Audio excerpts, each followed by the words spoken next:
Hello po mga kabalat. Tayo po ay nagmagluluto ng sardinas. Ito po ang unang sangkap. Sibuyas, bawang, tsaka sili. Lagdag na natin yan.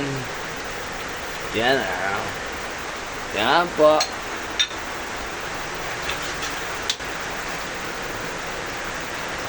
Medyo mahina po apoy natin. Yan. Yan mga kabalat. Dahil umuulan ngayon, nandito tayo sa Pandi, Bulacan. Sa Manatal. Pagluluto tayo natin ng ating hapunan o hindi ko alam, merienda. Maraming salamat po sa bahay nating kinainan. Ayan po si tatay. Salamat po tatay. Ang bago naman.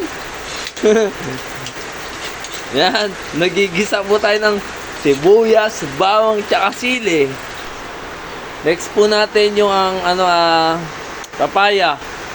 Yan po, lalagay na natin. Yan, papaya. Sabi nga ni Insan, mekos-mekos lang yan mga Insan.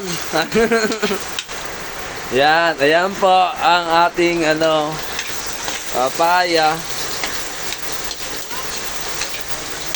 Tay, kiluto lang po ako. Nandito po tayo sa bahay ng kaibigan natin. Kaya si tatay po mekos-mekos lang yan mga Insan. Sabi nga po, lagdag na po natin yung mega sardines. Baka naman. Mega sardines po. Yan. Tapos, mekos-mekos lang po yan. Mekos-mekos lang natin yan mga Insan. Sabi nga ni Insan. Lagyan po natin ng tubig. Mga dalawang ganito po. Lagyan natin ng asin. Ayan, ayan po. Siyempre, bechin. Ang pasarap. Hindi lang po natin kumulo para ayos, goods.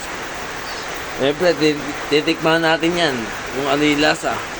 Okay naman. Wala mang masama. Ayan, nakikita nyo po, medyo kumukulo na siya. Yummy.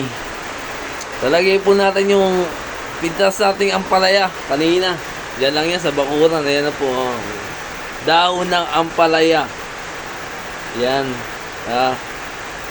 Sarap po yan. Kabalat. Tingnan nyo naman. Fresh na fresh. Yan, kumukulo na po siya. Takpan lang natin ng konti. Tingnan nyo po malapit na po tayong kumain. Kumukulo na po siya. Ayan na po ang dating sa tag-ulan. Yan na ang sarap niyan mga kabalat. Sardinas with papaya. Meron pa tayong dahon ng ampalaya. Ayan, pinapakuluan lang po natin yan.